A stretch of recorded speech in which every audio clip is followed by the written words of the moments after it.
క్రైస్తలో ఈరోజు దేవుని యొక్క వాగ్దానము హగ్గై గ్రంథము 2వ అధ్యాయము 23వ వచనం.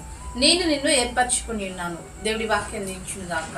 ఆమె అవునండి, దేవుడి యొక్క వాక్యం సెలవిస్తుంది, నేను నిన్ను ఏర్పరచుకుని ఉన్నాను.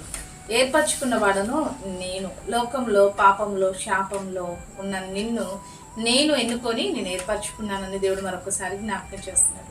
చాలా మంది నేను తుణీకరిస్తున్నారా? దేనికి పనికిరాని వారిగా నేను చూస్తున్నారా?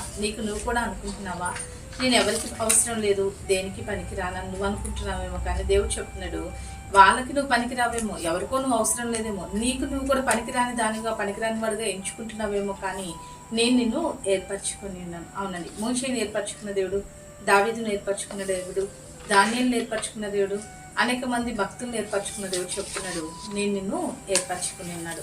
నిన్ను ఏర్పరచుకున్న దేవుడు నేను విడిచిపెట్టాడు. నిన్ను ఏర్పరచుకున్న దేవుడు నేను తునీకరించాడు. నిన్ను ఏర్పరచుకున్న దేవుడు నేను ఏమాత్రం హేళన చేయడు. ఏర్పరచుకున్న దేవుడు నీ జీవితంలో గొప్ప కార్యాలు జరిగిస్తాడు. కాబట్టి ఎవరిని బట్టో లేదా నిన్ను బట్టో నేను తునీకరించుకోక నిన్ను ఏర్పరచుకున్న దేవుని బట్టి అన్ని విషయాల్లో ధైర్యంగా ముందుకు కొనసాగు. నిన్ను ఏర్పరచుకున్న దేవుడు నీ జీవితంలో బలమైన కార్యాలు జరిగించునుగాక. ఆమేన్. ప్రార్థన చేసుకున్నామండి. సకల ఆశీర్వాదాలు కారణభూతులమైన మా ప్రియపరులకు తండ్రి యొక్క ప్రార్థనలు ఇప్పిస్తున్న ప్రతి బిడ్డను జ్ఞాపకం చేసుకోండి.